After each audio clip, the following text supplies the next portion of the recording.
오늘 본문 말씀을 이렇게 읽으면서 여러분들에게 조금 의문이 생겼어야 정상인데 의문이 생겼습니까? 안 생겼습니까? 우리가 분명히 이거 했는데 여로보암에 대한 이야기가 다시 나왔습니다. 이게 의문이 안 생겼으면 제가 굉장히 곤란한데 벌써 11번째 왕 이야기를 지나가고 있습니다. 여러분 5명 정도는 기억하자 그랬죠? 첫 번째 왕 사울, 두 번째 다윗, 세 번째 솔로몬. 통일왕국 시대가 끝나고 왕국이 둘로 갈라집니다. 북이스라엘 첫 번째 왕이 여로보암이었습니다. 근데 오늘 여로보암이 또 나왔어요. 이 여로보암은 그 여로보암이 아니고요, 여로보암 2세입니다. 여러분들이 기억하셔야 되고, 남유다는 첫 번째 왕이 누구였죠? 르호보암이었습니다. 이렇게 5명 정도는 기억하자. 오늘은 북이스라엘의 여로보암 2세에 대한 말씀을 함께 나누게 됩니다. 오늘 말씀의 제목은 하나님의 기준에서 보라. 이 기준이라고 하는 이 단어를 여러분들이 꼭 기억하셔야 합니다. 아마 요즘 우리들이 살면서 참 힘든 것 중에 하나가 기준이 참 모호하다는 겁니다. 어떻게 보면 진실이 없는 것 같기도 해요. 특별히 인터넷, 이 SNS상에 올라오는 그 글들을 보면 정말 무엇이 진실인지 모를 그런 세상에서 우리들이 살아갑니다. 또 우리들이 믿었던 언론에 대해서도 우리는 이제 많이 냉소적으로 바뀌었습니다. 언론이 하는 이야기도 믿을 수 없게 되어버린 그런 시대. 그 페이스북에 어떤 분이 글을 올렸더라고요. 이 언론에 대한 그런 비판하는 그런 조크입니다. 그러니까 제가 이런 이야기를 하는데 여러분들이 안 웃으면 여러분들이 정서적으로 문제가 있는 건 아시죠? 말씀을 열기 위해서 하는 이야기니까 여러분들 마음을 열고 그냥 편안하게 들으면 됩니다. 요즘 언론을 비판하는 이야기인데 예수님이 이렇게 얘기했습니다. 죄 없는 자, 저 여인에게 돌을 던져라. 그랬더니 언론이 잔인한 예수, 연약한 여인에게 돌 던지라고 사주하다. 이렇게 이야기를 했어요. 예수님이 위선적 바리새인들에게 분개해서 이 독사의 자식들아. 그랬더니 언론이 예수 국민들에게 새끼, 막말, 파문일다. 이렇게 나왔어요. 소크라테스가 이렇게 말을 했습니다. 악법도 법이다. 언론에서 소크라테스 악법 옹호 파장일다. 시저가 이런 말을 했죠. 주사위는 던져졌다. 언론에서 이렇게 보도합니다. 시저 평소 주사위 도박광으로 밝혀져. 이순신이 이렇게 말을 했습니다. 내 죽음을 아무에게도 알리지 말라. 언론에서 이순신 부하에게 거짓말하도록 지시, 도덕성 논란, 일파만파. 김구 선생님이 이런 얘기를 했습니다. 나의 소원은 첫째도 둘째도 셋째도 통일입니다. 언론, 김구, 통일에 눈 멀어 민생과 경제 내팽개치다. 소크라테스가 이렇게 말을 했습니다. 너 자신을 알라. 언론, 소크라테스 국민을 바보 취급하며 반말 파문일다. 클라크라고 하는 사람이 이런 말을 했습니다. 소년들이여 야망을 가져라. 언론, 클라크, 소년들에게만 야망을 가지라고 심각한 성차별 발언하며 대놓고 쿠데타 사주하다. 스피노자가 이런 말을 했죠. 내일 지구가 멸망해도 나는 오늘 한 그루의 사과나무를 심겠다. 언론, 스피노자, 지구 멸망 악담, 전 세계가 경악 분노하다. 최영 장군이 이런 말을 했습니다. 황금 보기를 돌같이 하라. 언론, 최영, 돌을 황금으로 속여 팔아 거액 챙긴 의혹. 니체가 이렇게 말을 했습니다. 신은 죽었다. 언론, 현 정권, 신이 죽도록 뭐 했나. 요즘 우리들의 세태를 그대로 반영하는 것 같습니다. 무엇이 진실인지 참 알기 힘든 시대. 죄를 짓는 사람들을 보면 아주 나쁜 사람이 아니라면 죄를 지으려고 맘먹는 사람은 없는 것 같습니다. 그러나 우리가 살아가는 이 시대는 많은 죄와 악들이 난무합니다. 이유는 무엇일까요?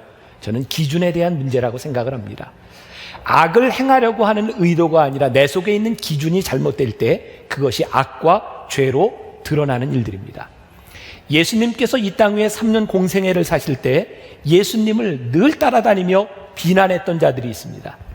그들의 문제는 죄와 악에 대한 문제가 아니었습니다. 예수님이 하시는 일들이 그들의 기준과 맞지 않는다는 것이었어요. 예수님께서는 누구나가 하나님의 사랑을 받을 자격이 있고 누구나에게 사랑을 열어주셨는데 바리새인들의 기준에 의하면 그것은 안 되는 일이었습니다. 참으로 신기한 것은 교회 안에서 일어나고 있는 신앙인들을 화나게 만드는 일들 가운데 은혜를 베풀었기 때문에, 하나님의 은혜가 임했기 때문에 우리들을 화나게 하는 일들도 종종 있다는 겁니다. 예를 들어 볼까요? 요한복음 9장에 보면 우리가 잘 아는 예수님께서 날 때부터 소경된 자를 고치시는 장면이 나옵니다. 제자들이 예수님께 와서 묻습니다. 날 때부터 소경된 이 사람이 이 사람의 죄 때문입니까? 아니면 이 사람의 부모의 죄 때문입니까? 제자들은 이 소경된 자의 이 문제를 신학적으로 논리적으로 풀어서 이유를 대려고 합니다. 예수님은 그 이유에 답을 하지 않으십니다. 그리고 소경을 고쳐주셨습니다. 놀라운 일은 이 소경이 고침을 받았는데 아무도 기뻐하지 않았다는 겁니다. 소경이 눈을 뜬 것 때문에 그들은 예수님을 비난했고, 그리고 소경에게 찾아가서 이야기합니다. 예수가 누구냐? 그때 소경은 이렇게 말을 합니다. 그가 죄인인지 아닌지 나는 알지 못합니다. 내가 아는 것이라고는 나는 날 때부터 소경이었고 이제 보게 되었다는 것입니다. 사람들은 기뻐하지 않았습니다. 하나님의 은혜가 임했음에도 불구하고 이것은 내가 살아왔던 삶의 기준과 틀리다고 하는 것 때문에 용납하지 못했습니다. 저는 오늘 말씀을 준비하면서 깨닫게 된 것이 있습니다. 필연적으로 세상의 기준을 가지고 사는 사람과 하나님의 기준을 가지고 사는 사람들 사이에는 필연적 갈등이 존재한다. 만일 우리들이 복음을 살고 우리들이 믿음으로 살아가는데 우리들 속에서 갈등이 유발되지 않는다면 어쩌면 우리들이 복음을 잘못 살고 있는 것은 아닌가라는 생각도 듭니다. 오늘 여러분들 주보에 마이클 야코넬리의 영성이라고 하는 책을 제가 요즘 많이 인용하는 책입니다. 소개해드렸는데 거기에 나오는 한 이야기입니다. 여러분들이 오해하지 말고 들으셔야 합니다. 그 책에 존 맥키라고 하는 2차 세계대전 이후에 스코틀랜드의 교회협의회 회장이었던 연합회장직을 맡고 있었던 사람의 이야기가 나옵니다. 2차 세계대전이 끝나고 발칸반도는 지금도 많은 갈등이 있지만 발칸반도가 피폐해졌을 때 스코틀랜드의 연합회장이었던 존 맥키 목사와 아주 경건하고 복음적인 아주 보수적인 교단의 목사 두 사람이 발칸반도를 방문하게 되었습니다. 그곳에 한 정교회 신부를 만나게 되었는데 그 신부는 너무너무나 반갑고 이들을 환영하며 만찬을 베풀며 정말 자기가 아끼는 술을 대접하게 되었습니다. 이 두 명의 맥키와 동반했던 이 두 명의 경건하고 굉장히 보수적인 이 두 사람은 절대로 술을 받지 않습니다. 근데 존 맥키 목사님은 술을 받아서 냄새를 맡고 맛있게 마시고 한 잔을 더 달라고 이야기합니다. 그렇게 여행을 하는 동안 두 목사는 존 맥키 목사님을 비난하기 시작합니다. 아니, 스코틀랜드의 교회협의회 회장직을 맡고 있고 세계연합회 임원을 맡고 있는 당신이 어떻게 술을 먹을 수 있습니까? 우리들에게 그것을 정말 보여주고 싶었습니까? 존 맥키 목사님이 두 사람에게 이렇게 말을 합니다. 내가 그렇게 한 것은 내가 그리스도인으로서 그 히랍 정교회 신부에게 내가 호의를 보여주고 싶었을 뿐입니다. 그러나 그 얘기는 그들의 귀에 들어오지 않습니다. 그들은 단지 존 맥키 목사가 술을 먹었다고 하는 것, 우리의 신앙과 다르다고 하는 것, 그것을 비난해야 했다. 이 책에서 이야기하는 것이 무슨 논지일까요? 여러분들 지금부터 가서 친한 친구들과 친절함을 보이기 위해서 술을 먹으라 이렇게 들으면 큰일 나는 겁니다. 그런 얘기 아닙니다. 그런 거 아시죠? 제가 이 말씀을 준비할 때 제가 떠올랐던 일이 있습니다.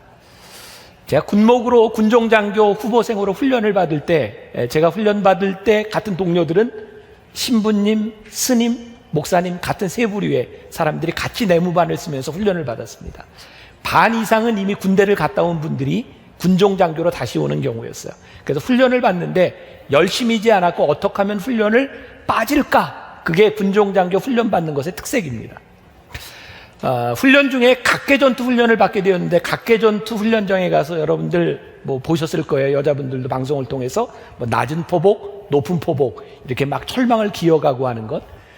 근데 그날 훈련을 받으러 각계전투 훈련장에 가야 하는데 비가 무지하게 많이 쏟아졌습니다. 그때 학생 대표를 맡고 있던 신부님은 군대를 갔다 온 분이었고 학생들을 선동했습니다. 우리 군대도 다 갔다 오고 군종 장교들인데 이 비 오는 날 그렇게까지 훈련받을 필요가 있겠는가? 우리 세상 말로 개깁시다.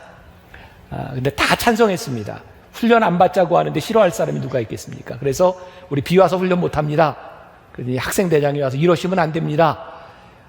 이렇게 되면 문제가 생기니까 저 훈련장에 가서 쉬십시오.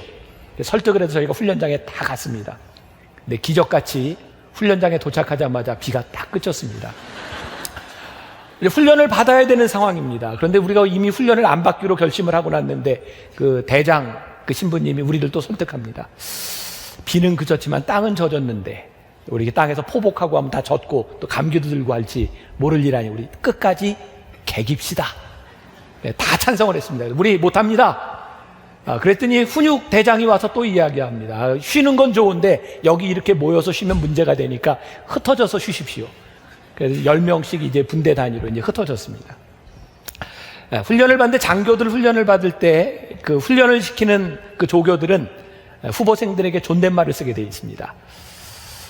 10명씩 이렇게 서 있는데 저희 조에 각개전투 훈련을 해야 되는데 조교가 엎드리십시오! 10명이 아무도 안 엎드렸습니다. 조교가 어떻게 할 수가 없는 거예요. 나이도 많지, 군대도 갔다 왔지, 장교 후보생이지. 그때 훈육대장 소령 한 분이 오더니 엎드리십시오! 우리가 아무도 안 엎드렸어요.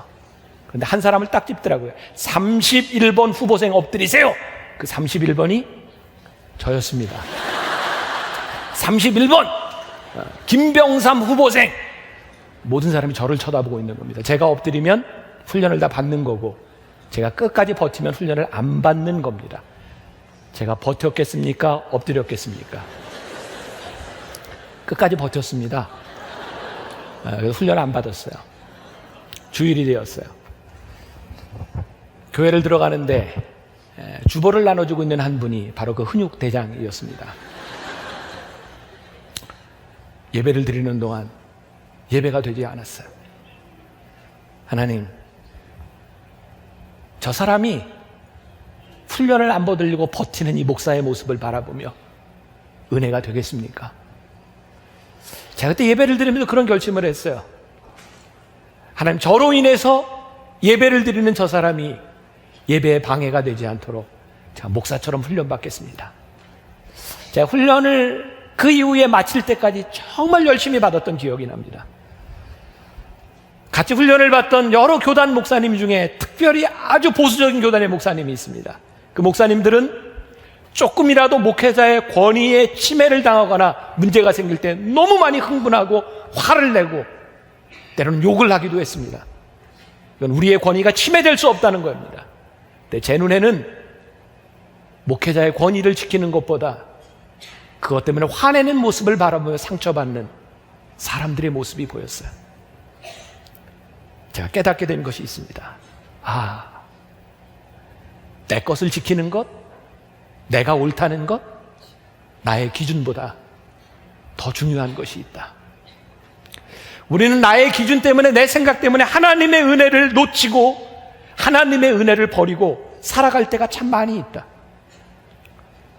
오늘 여로보암 2세, 그는 가장 이스라엘에 강력했던 왕국을 이룬 사람입니다. 하나님이 그를 기뻐하지 않으셨습니다. 다윗 이후에 이 북이스라엘은 가장 큰 나라를 만들었지만 하나님은 그 나라를 바라보며 축복받은 나라라고 말씀하시지 않습니다. 하나님의 기준과 달랐습니다.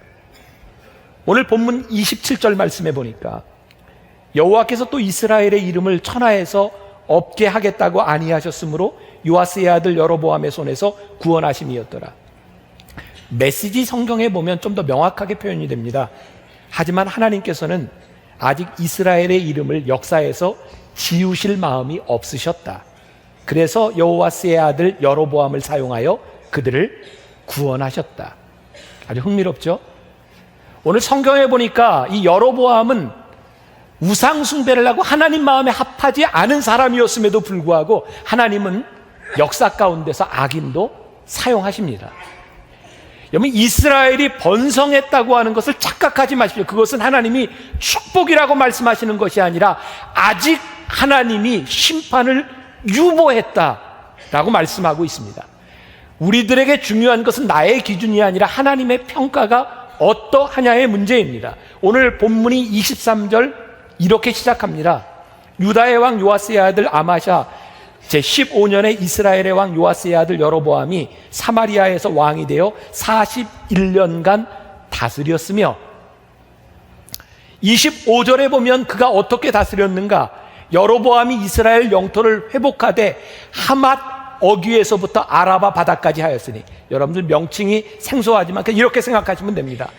이 땅은 다윗이 왕이 되고 처음으로 점령했던 땅이었고 다윗 이후에 다시 다 잃어버렸던 땅입니다. 여로보암 2세 때 처음으로 다시 그 땅을 회복합니다. 가장 번성한 이 시기를 살아가는데 오늘 본문 24절에 보니까 여호와 보시기에 악을 행하여 이스라엘에게 범죄하게 한 느밧의 아들, 이건 초대왕입니다, 여로보암의 모든 죄에서 떠나지 아니하였더라. 성경은 뭐라고 증거하냐면 지금 여로보암 2세 때 이스라엘이 가장 번성했지만 그것은 의로움의 결과가 아니라는 말입니다. 사랑하는 여러분, 하나님 앞에서 여러분들의 모습을 보십시오. 우리가 돈을 잘 벌고 우리들이 잘 나간다, 그것이 의로움의 결과가 아니라면 그것이 축복이 아니라는 말씀입니다. 하나님의 기준에서 보라. 성경은 우리들의 삶이 어떻게 평가받는가 하나님의 기준에서 평가받는다는 거예요. 우리들에게 이런 의문이 들죠. 하나님을 잘 섬기지 못하는, 죄를 짓는 저 사람들이 왜 성공하는가? 진짜 성공일까요? 여러분, 여로보암 2세 때 이스라엘은 전무후무한 그런 영화를 누렸지만 여로보암이 죽고 난 후 30년 만에 이스라엘은 아수르에게 멸망당합니다. 우리가 착각하는 것이 있습니다. 지금 눈앞에 보이는 그것만을 바라보며 성공이냐 아니냐를 판단할 때 우리는 제대로 평가하지 못합니다. 우리들이 보아야 되는 것은 하나님의 기준 앞에서 우리들이 의로운가 그렇지 않은가를 보아야 합니다. 아주 흥미로운 일인데요, 여로보암 2세가 41년 동안 이스라엘을 가장 번성하게 만들었는데 성경은 여로보암 2세에 대해서 딱 7절만을 기록하고 있습니다. 무슨 의미일까요? 그가 이루었던 그 일을 하나님이, 성경은 대수롭게 보고 있지 않다는 말입니다. 이 41년간의 여로보암이 통치했던 이 시대를 자세하게 말해주는 것은 그의 치적이 아니라 그 당대에 유명했던 두 명의 선지자입니다. 아모스와 호세아 선지자입니다. 아모스서와 호세아서를 보면 그 당시의 상황을 너무나 잘 보여주고 있는데, 아모스 2장 6절부터 8절까지를 보면 그 시대를 설명합니다. 같이 한번 봉독해 보겠습니다. 여호와께서 이와 같이 말씀하시되 이스라엘의 서너 가지 죄로 말미암아 내가 그 벌을 돌이키지 아니하리니, 이는 그들이 은을 받고 의인을 팔며 신 한 켤레를 받고 가난한 자를 팔며 힘없는 자의 머리를 티끌먼지 속에 발로 밟고 연약한 자의 길을 굽게 하며 아버지와 아들이 한 젊은 여인에게 다녀서 내 거룩한 이름을 더럽히며 모든 제단 옆에서 전당 잡은 옷 위에 누우며 그들의 신전에서 벌금으로 얻은 포도주를 마심이니라. 이게 무슨 말입니까? 이스라엘은 가장 번성했습니다. 가장 넓은 땅을 차지했습니다. 세상 사람들은 여로보암을 바라보며 성공했다고 이야기했을지 모르지만 아모스는 가장 성공했던 이스라엘 그 시대에 끊임없이 하나님의 정의를 외칩니다. 그리고 아모스가 보았던 그 사회는 재판관들이 은을 받고 의로운 자를 죄인으로 몰아버렸고 작은 부채를 갚지 못하는 사람을 종으로 팔아넘겼습니다. 가장 부유했던 그 시대에 돈이 많으면 가난한 사람을 도울 줄 알았더니 돈 많은 자가 더 연약한 자를 핍박하는 시대가 되어버렸습니다. 게다가 사회적인 타락으로 끝난 것이 아니라 종교적인 타락으로 넘어갔는데, 여로보암 시대의 우상을 폐하지 않으므로 우상을 섬기는 그 성전에서 성창, 거기에 창녀들이 제사를 지내고 나면 아버지도 창녀에게 들어가고 아들도 창녀에게 들어가며 하나님의 거룩함을 훼손하는 일들이 일어났습니다. 그 사회를 바라보며 사회가 타락했을 뿐만 아니라 종교까지 타락하고 성지자들부터 타락한 그 시대를 바라보며 아모스는 끊임없이 정의를 이야기합니다. 그러나 사람들은 깨닫지 못합니다. 왜냐하면 부유했기 때문입니다. 풍요로웠기 때문입니다. 저는 오늘 말씀을 준비하며 대한민국을 보았습니다. 하나님, 우리나라가 단군 이래 이렇게 부유하고 이렇게 막강한 힘을 가진 적이 없었는데 하나님 정말 이 나라가 축복 가운데 있는 것입니까? 이렇게 잘 나가고 있다고 하는데 요즘 우리들에게 들리는 이 험악한 소식들을 바라보며 아모스가 그 시대를 꾸짖었던 그 꾸짖음이 오늘날 우리들에게 있는 것은 아닙니까? 아모스 8장 11절에 보니까 주 여호와의 말씀이니라. 보라, 날이 이를지라 내가 기근을 땅에 보내리니 양식이 없어 주림이 아니며 물이 없어 가람이 아니요 여호와의 말씀을 듣지 못한 기갈이라. 아모스는 끊임없이 그 시대에 이야기했습니다. 제가 자주 하는 이야기죠. 좋은 말 할 때 들어. 끊임없이 아모스가 이야기했습니다. 좋은 말 할 때 들어. 좋은 말 할 때 들어. 하나님께서 그들의 보금자리를 흩어버리셨어요. 무섭고 두려운 이야기입니다. 어쩌면 하나님께서 우리 이 민족을 바라보며 이렇게 경고하시는지 모르겠어요. 하나님의 말씀이 더 이상 들려지지 않는 이 어두움 가운데, 영적 기갈의 시간 가운데 하나님이 더 이상 보이지 아니하고 하나님의 말씀이 보이지 않는 이때에 심판의 날이 다가오고 있다. 너희들이 깨어라. 우리들에게 말씀하고 있지 않겠습니까? 아모스뿐만 아니라 호세아를 통해 하나님이 계속해서 경고하십니다.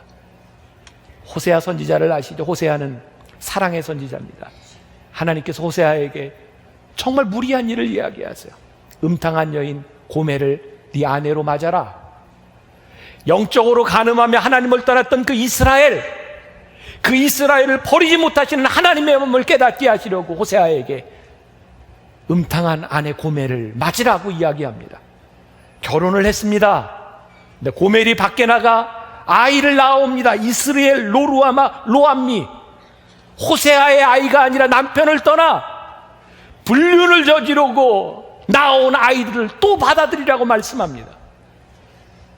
무섭게 하나님이 저주하시지만, 내가 너희를 다시는 보지 아니라고 말씀하시지만, 그럼에도 또 받아들이는 하나님의 마음, 끝까지 미련을 버리지 못하시는 하나님의 마음을 호세아를 통해서 끊임없이 보여주셨지만 이스라엘은 돌아오지 않았습니다. 그들은 아수르에게 멸망하고 말았습니다. 저는 이번 주간 제 마음이 참 많이 무겁습니다. 제가 이번 주에 한국에 들어와서 외국에 있는 동안 끊임없이 한국에 대한 그런 이야기, 윤일병의 구타 사망 사고, 그런 이야기를 들으면 너무너무 마음이 아픈 거예요. 그 엄마의 마음이 얼마나 아프겠습니까? 아들을 보지 못하고 그렇게 죽어갔던 그 아들, 이 사회가 어디까지 갈 것인지, 하나님이 우리를 향해서 말씀하시고 있는 이 경고의 이 심판의 이야기가 우리들에게 들리지 않는가? 하나님의 기준으로 돌아오라. 우리들이 누리고 있는 풍성함, 성경은 끊임없이 우리들에게 이야기합니다. 악인의 번성함을 두려워하지 말아라. 왜? 하나님이 심판하실 때가 옵니다. 오늘 우리들이 누리고 있는 것들, 우리 교회가 누리고 있는 것들, 우리들이 가지고 있는 것들, 여러분들이 사업에 성공해서 여러분들이 편안함을 누리고 있는 것들, 그 일들 가운데 하나님께서 우리들에게 하시는 말씀이 들리지 않을 때, 하나님의 기준이 우리들에게 보이지 않을 때, 이것이 얼마나 무서울 수 있는가? 정말 우리들의 영혼에 유익이 되는 것이 무엇일까? 성경은 우리들에게 말씀합니다. 온 천하를 얻고도 내 생명을 잃으면 무엇이 유익하겠느냐? 두려운 마음으로 한국 사회를 바라보고 두려운 마음으로 우리 교회를 바라보아야 합니다. 우리가 축복이라고 누리고 있는 이 열심으로 살아가는 이것들 가운데 하나님의 관심이 없고 하나님의 마음이 없다면 결국 우리들이 하나님의 뜻에 앞서기보다는 우리들이 원하는 것들을 위해 그렇게 살아가고 있다면, 잠언 4장 27절에 좌로나 우로나 치우치지 말고 내 발을 악에서 떠나게 하라. 좌로나 우로나 치우치지 말아라. 우리가 하나님을 믿는다고 이야기하는데, 우리들이 십자가를 바라본다고 하는데, 사실 우리는 십자가에서 많이 떠나 있다는 생각이 듭니다. 제가 올해 설교하면서 여러분들이 계속 그런 말씀드립니다.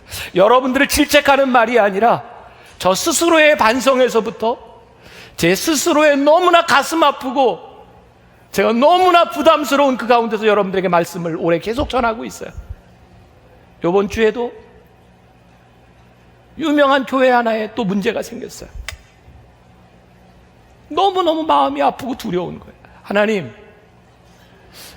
정말 교회가 잘 지키고 하나님의 말씀이 살아있어야 할 때인데, 다른 교회를 비난하는 것에 대한 문제가 아니라 우리 교회가 이 길을 끝까지 가야 되는데, 그게 너무너무 무겁고 그게 너무 마음 아픈 거예요. 오늘 절기로 광복 기념주일로 지나는 주간입니다. 우리가 일본에 그렇게 짓밟혔던, 수치를 당했던 일이 엊그제 같은데, 우리가 이렇게 수십 년 만에 정말 세계에서 일본을 유일하게 우습게 보는 나라 대한민국이 되었는데, 우리가 누리고 있는 이 일들이 혹시 하나님 앞에 한순간에 무너져 내릴 하나님의 심판을 우리들이 모르고, 기준을 모르고 살아가는 우리들은 아닌가. 윤일병 그 사건을 보면서요, 제가 며칠 전에 신문에 그 시론을 쓰면서 그 얘기를 썼어요. 제가 군목으로 있던 27년 전, 28년 전, 그때도 똑같이 구타 근절, 군대에 굉장히 중요한 이슈였습니다. 시간이 지나도 없어지지 않습니다. 제가 군목으로 들어가서 처음으로 했던 일이 무엇이냐면 사단 영창에 신방하는 일이었습니다. 한 병사가, 명문대학을 다니다 온 이 친구가 군에 들어오자마자 계속 맞았어요. 그래서 죽으려고, 여러분들 옛날 화장실 깊게 파놨지 않습니까? 화장실에 뛰어들었어요, 죽으려고. 근데 들어갔더니 더러웠던 모양이에요. 살려고 발버둥 치다가 사람들이 꺼내놓고 씻겨가지고 사단 영창에 보냈어요. 얼마나 무자비하게 맞았는지 몰라요. 하나님, 인간이 정말 이렇게 잔인할 수 있고 인간이 이렇게 추악할 수 있습니까? 근데 그게 남의 이야기가 아니라 우리 자식들의 이야기고 대한민국의 이야기고 우리들의 이야기. 타락한 사회를 이야기하고 타락한 교회를 이야기하는 이게 남의 이야기가 아니고 우리들의 이야기고, 하나님 너무너무 두렵고, 하나님 우리를 버리시면 하나님 우리를 어떻게 합니까? 너무너무 무서운 마음으로, 두려운 마음으로 오늘 말씀을 여러분들과 나눕니다. 하나님의 기준으로 돌아오십시오. 하나님의 기준 앞에서 우리를 볼 수 있기를 간절히 소원합니다. 진리의 영 앞에서 우리들이 올바로 서서 돌아오기를 기다리시는 하나님 앞에 우리들이 다시 서야 하지 않겠습니까? 오소서 진리의 성령님, 이 땅 흔들며 임하소서. 오늘 우리 가운데 하나님의 말씀이, 성령님이 우리들에게 기준이 될 수 있으면 좋겠습니다. 계속해서 왕에 대한 이야기를 나누고 있는데 이제 마지막을 향해 가고 있습니다. 오늘은 히스기야 왕에 대한 말씀을 나누게 됩니다. 여러분들 통일왕국 시대 왕 세 사람 이제 더 얘기 안 해도 기억하죠? 네, 더 얘기 안 할게요. 첫 번째 사울, 두 번째 다윗, 세 번째 솔로몬. 그리고 통일왕국 시대가 끝나고 나누어졌어요. 북 이스라엘의 첫 번째 왕은 여로보암, 남유다의 첫 번째 왕은 르호보암. 이렇게 5 정도 기억하자. 그리고 오늘 이 히스기야는 굉장히 특별한 왕이기도 하고 성경에 차지하는 비중이 많은 사람이기도 합니다. 유대의, 남유다의 13번째 왕이었던 히스기야를 여러분들이 기억하시면 좋겠습니다. 오늘 말씀을 준비하면서 저에게 떠오른 단어가 하나 있습니다. 그것은 바로 은혜였어요. 은혜. 히스기야에 대한 사람을 이렇게 한 번에 평가하기는 참 힘든 사람입니다. 그러나 그의 삶의 가운데 하나님의 은혜가 임했던 것은 분명하고요. 제가 이 왕에 대한 이야기를 여러분들과 함께 나누면서 역사가 우리들에게 가르쳐주는 것이 참 많다. 역사는 우리들의 거울이기도 합니다. 여러분들에게 한번 묻겠어요? 이 왕에 대한 말씀을 벌써 12번째 듣고 있는데 여러분들의 신앙이 좀 자랐습니까? 자라야 되는데 제가 말씀을 준비하다 보니까 이런 글이 있더라고요. 직업별로 신앙을 이렇게 업그레이드하는 방법이 틀리다 그래요. 채소가게 주인은 신앙이 쑥쑥 자란대요. 성형외과 의사는 신앙이 몰라보게 자라고요.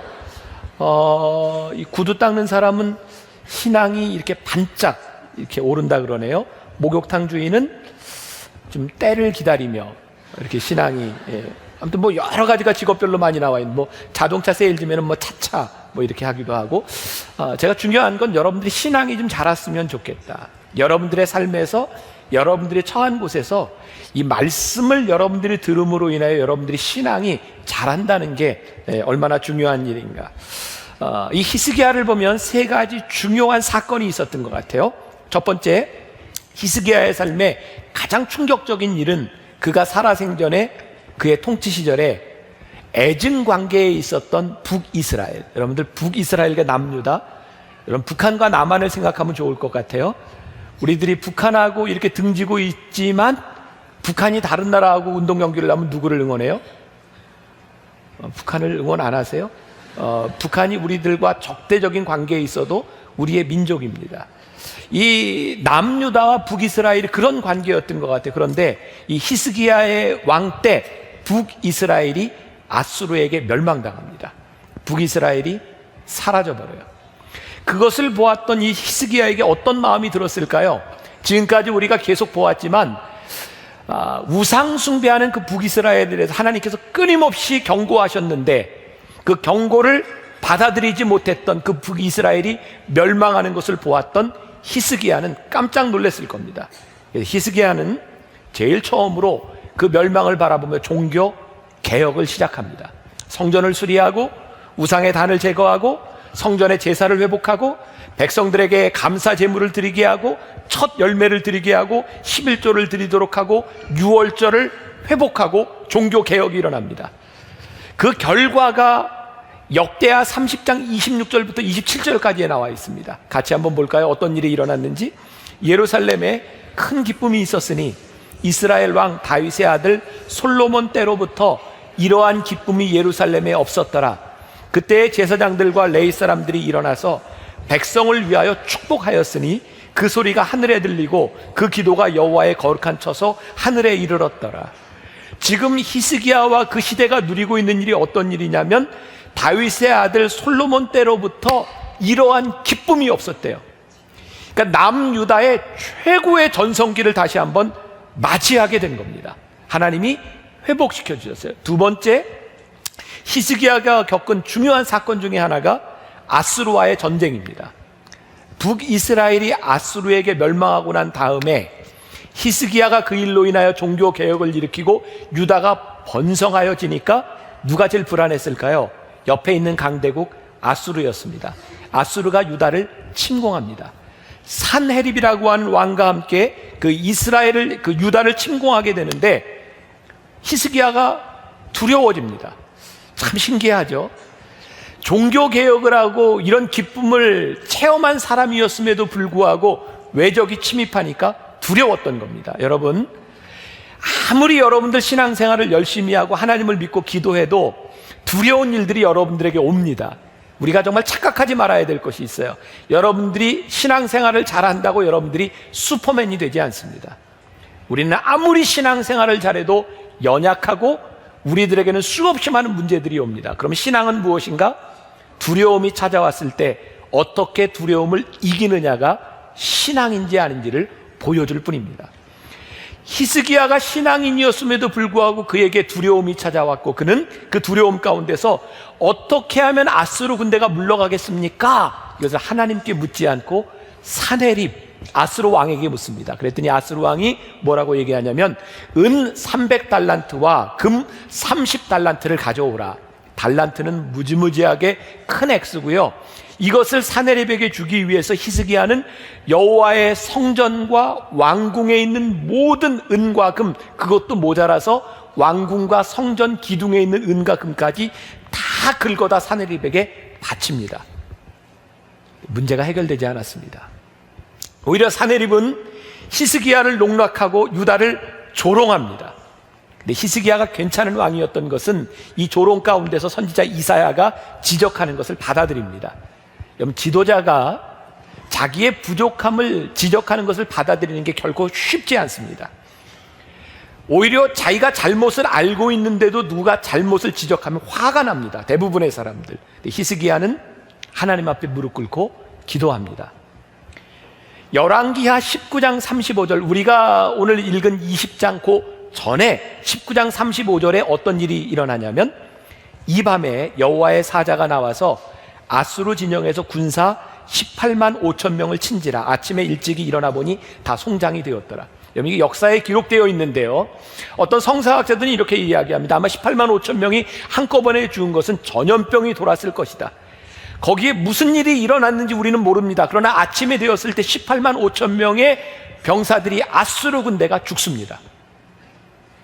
그리고 중요한 히스기야의 인생의 세 번째 중요한 사건이 오늘 우리가 읽은 본문 말씀입니다. 오늘 열왕기하 20장 1절 말씀이 어떻게 시작하는지 보세요. 그때에 히스기야가 병들어 죽게 되매, 여기까지가 중요합니다. 그때가 언제냐면 아수르 군대 18만 5천 명이 죽고, 그리고 이후에 아수르의 왕이었던 사네립도 죽습니다. 모든 문제가 해결되었을 그때에 히스기야가 죽게 됩니다. 은혜를 경험하고 그의 삶에 가장 큰 기적이 일어난 그때에 히스기야가 죽게 됩니다. 이때 히스기야 왕이 된 지 14년, 그의 나이 39. 좀 그의 인생의 전성기를 구가할 가장 부강한 나라를 이루어 놓고 그가 죽게 됩니다. 선지자 이사야가 너무너무 잔인합니다. 와서 이렇게 얘기합니다. 너의 집을 정리하라. 너의 생명이 병들어 다 됐다. 대개 죽을 병에 걸려도 우리가 가서 희망을 가지세요, 위로하는 게 정상일 텐데, 이사야는 내 집을 정리해라, 그렇게 이야기를 합니다. 전 말씀을 준비하다가 그런 생각이 들었어요.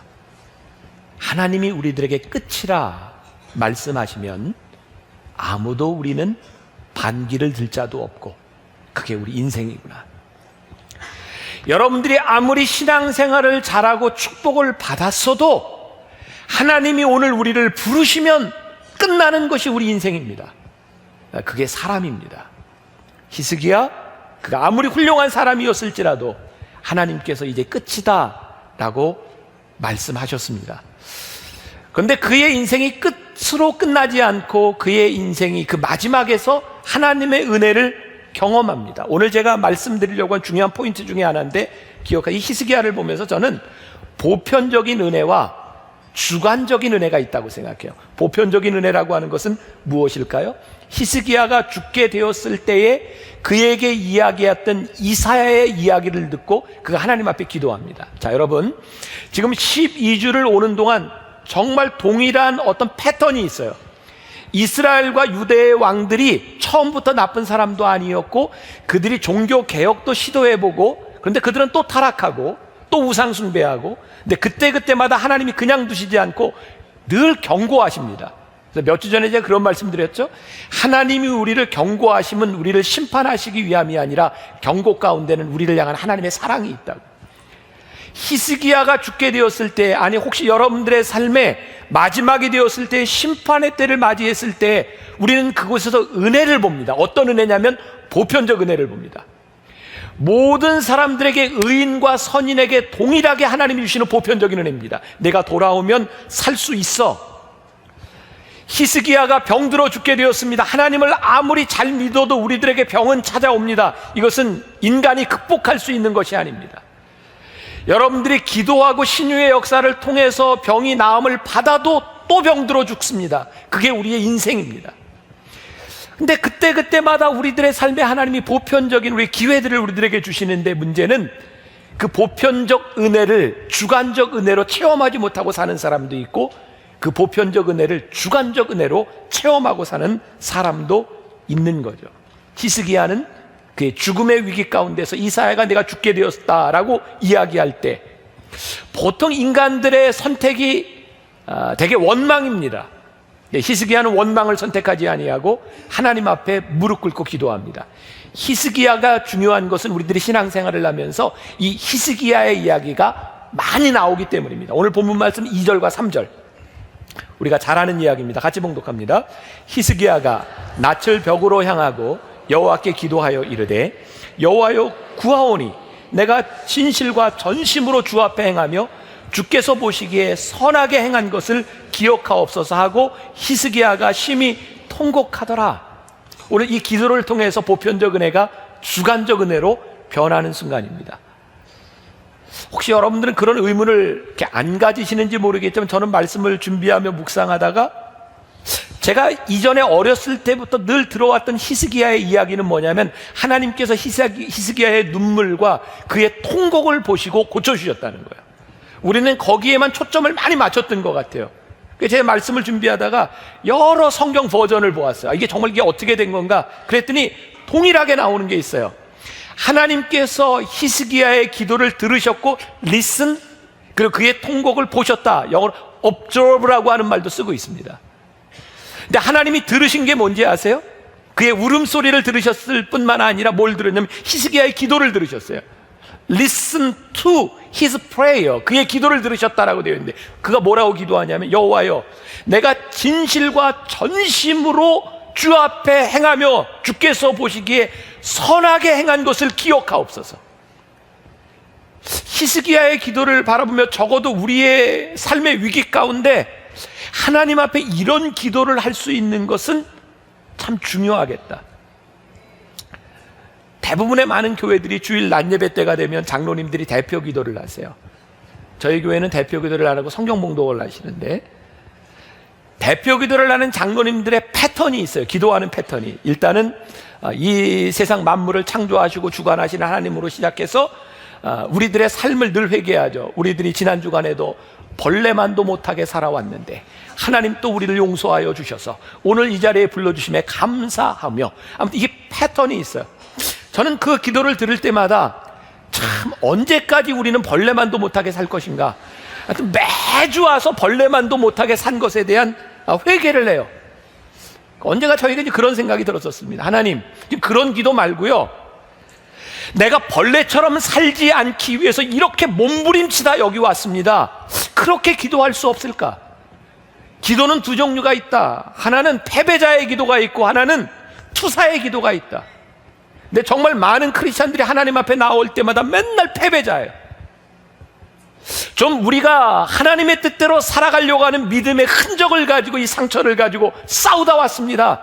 하나님 앞에 이런 기도를 할 수 있다면, 노력한 자의 신앙인의 흔적이 있다면 더 귀할 텐데, 저는 오늘 이 히스기야의 기도를 보며 적어도 히스기야가 하나님 앞에, 하나님, 제가 지금까지 하나님 앞에 전심으로 살려고 했던 내 모습을 보아주세요. 물론 하나님의 은혜는 그의 공적으로 인하여만 일어난 것이 아니라 그의 통곡의 기도를 들으시며 하나님이 자비를 베푸신 은혜의 사건입니다.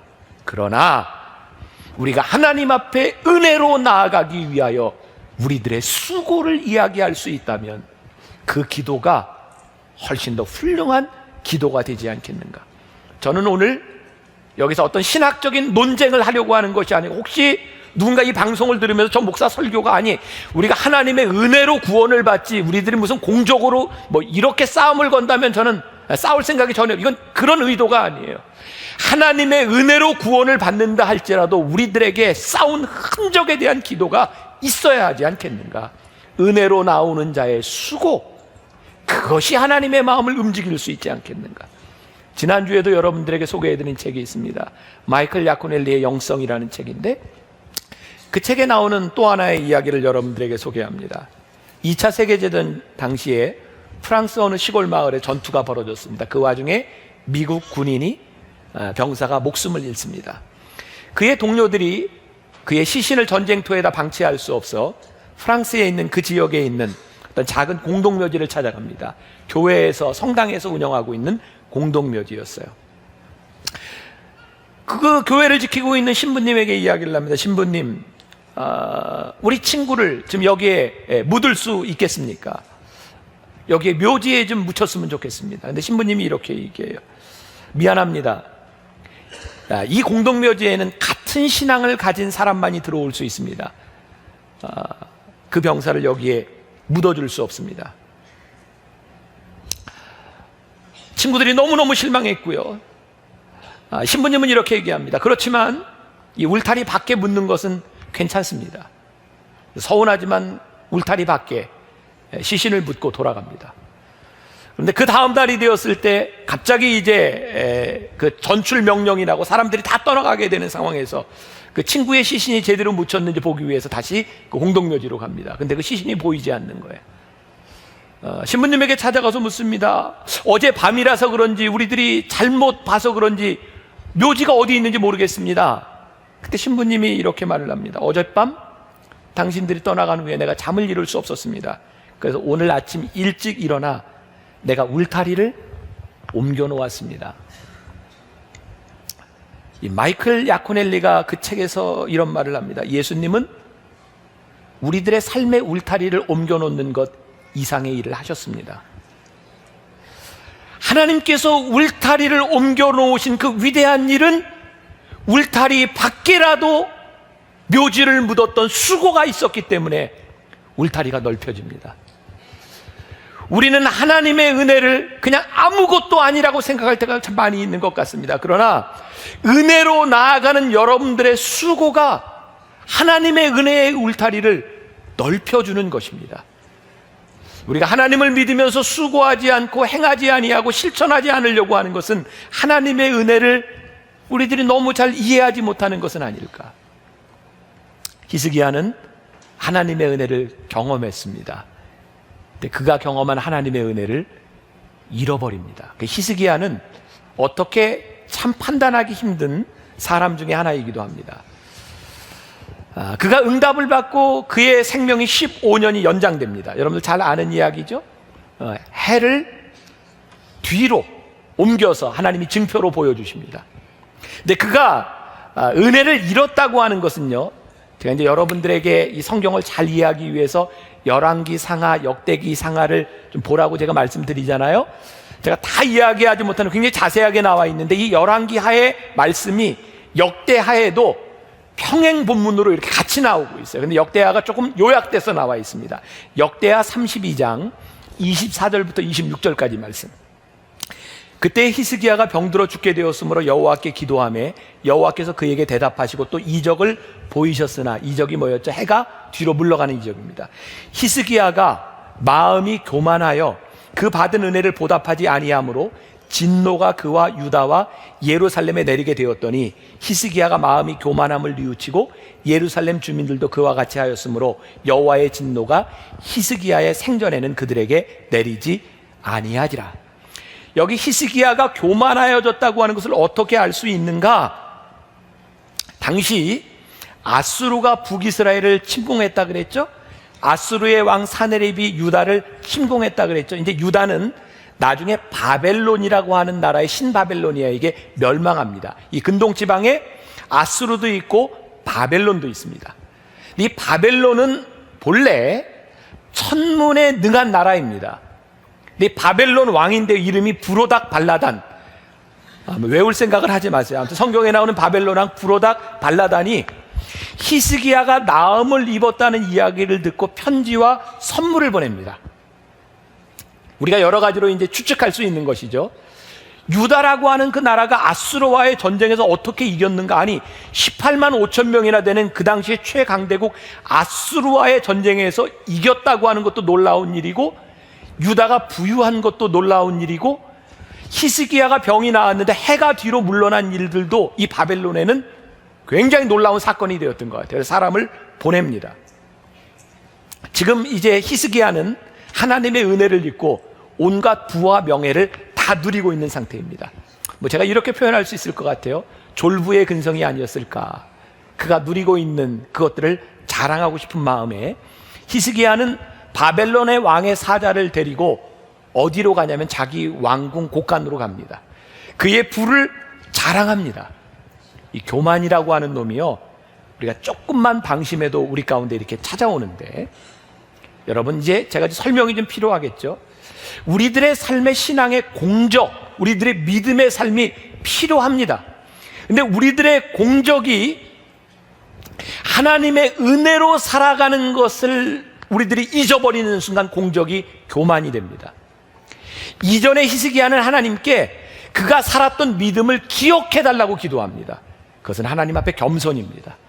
근데 어느 날 히스기야가 하나님을 생각하지 아니하고 그의 믿음의 공적을 자랑하기 시작합니다. 그에게는 하나님이 없습니다. 자랑이 아닌 기억해달라고 하는 교만이 사라져버린 그의 공적, 거기에는 하나님의 영광이 존재하지 않습니다.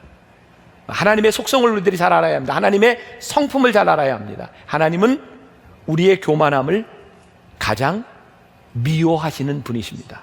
다시 말하면 우리들이 하나님 앞에 겸손할 때 하나님은 우리를 통해서 영광을 받으시기를 원하시는데, 우리들이 하나님의 영광을 가로채는 순간 하나님이 우리를 버리십니다. 이게 하나님의 성품입니다. 그러니까 저는 신앙이 정말 마치 외주를 타는 것 같은 우리의 믿음을 지키지 않으면 우리들이 정말 쉽게 타락할 수 있구나. 하나님의 은혜로 우리들이 하나님을 경험하고 우리들이 축복을 받았는데, 이 축복으로 하나님 앞에 영광을 돌리지 못하면 하나님이 우리를 버리실 수도 있겠구나. 이게 신앙의 본질적인 부분인 것 같아요. 어떤 책에 보니까 그런 글이 나와 있더라고요. 어떤 사람은 한 손에 선물을 들고 있습니다. 선물을 계속 쳐다봅니다. 어떤 사람은 선물을 쳐다보다가 그 선물을 준 사람을 바라봅니다. 어떤 사람이 바람직한 사람일까요? 마치 이런 겁니다. 여러분, 탐욕이라고 하는 것과 감사의 차이가 뭔지 아세요? 똑같은 축복을 받았는데, 똑같은 것을 받았는데 우리의 눈이 그 선물에만 집중하기 시작할 때 탐욕스러워집니다. 근데 우리들이 똑같은 것을 받았는데 그것을 주신 분에게로 우리들의 눈길이 갈 때 감사합니다.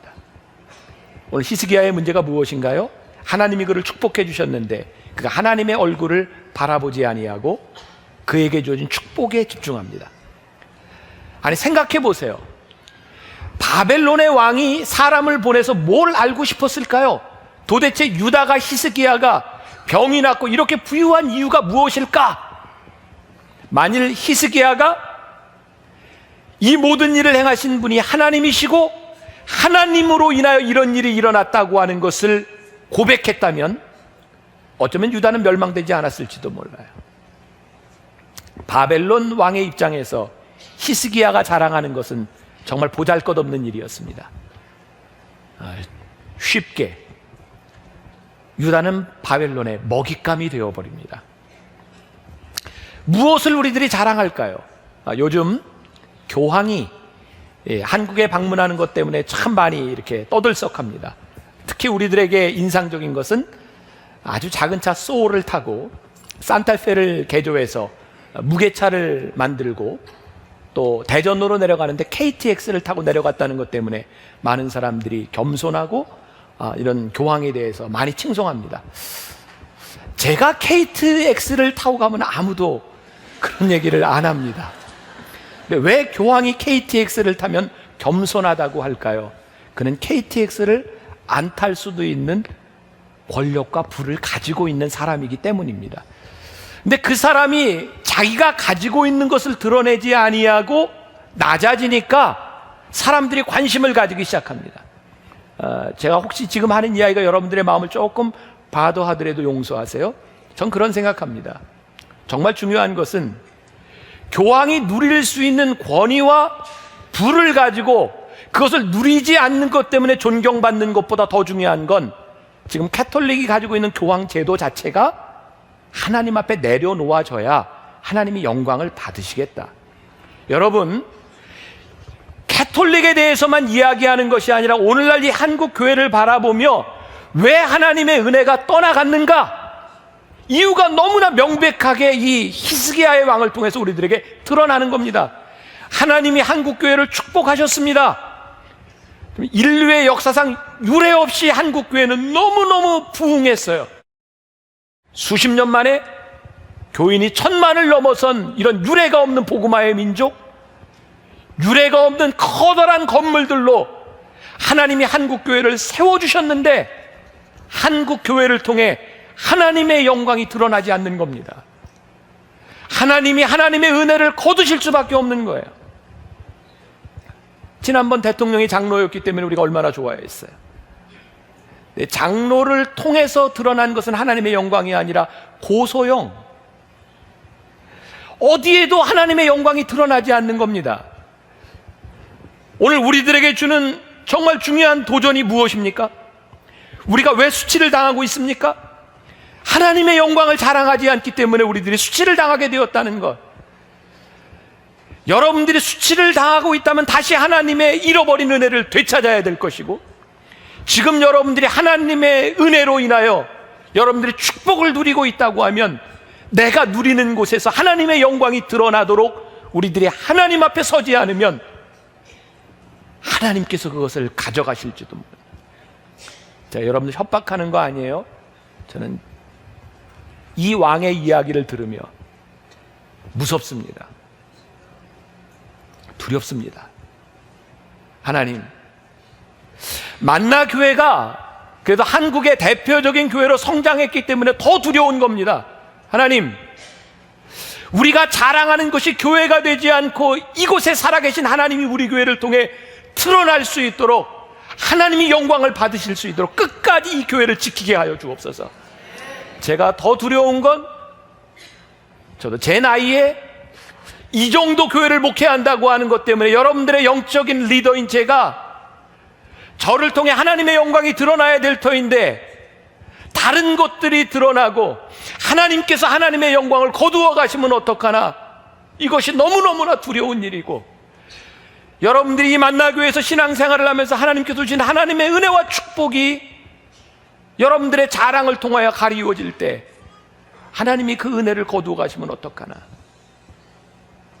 다행스러운 것은 제가 보편적 은혜가 우리들에게 주관적 은혜가 될 수 있다고 이야기했는데, 히스기야가 하나님 앞에 회개함으로 인하여 하나님께서 그의 당대에 그를 심판하지 않으시고 그를 살려두십니다.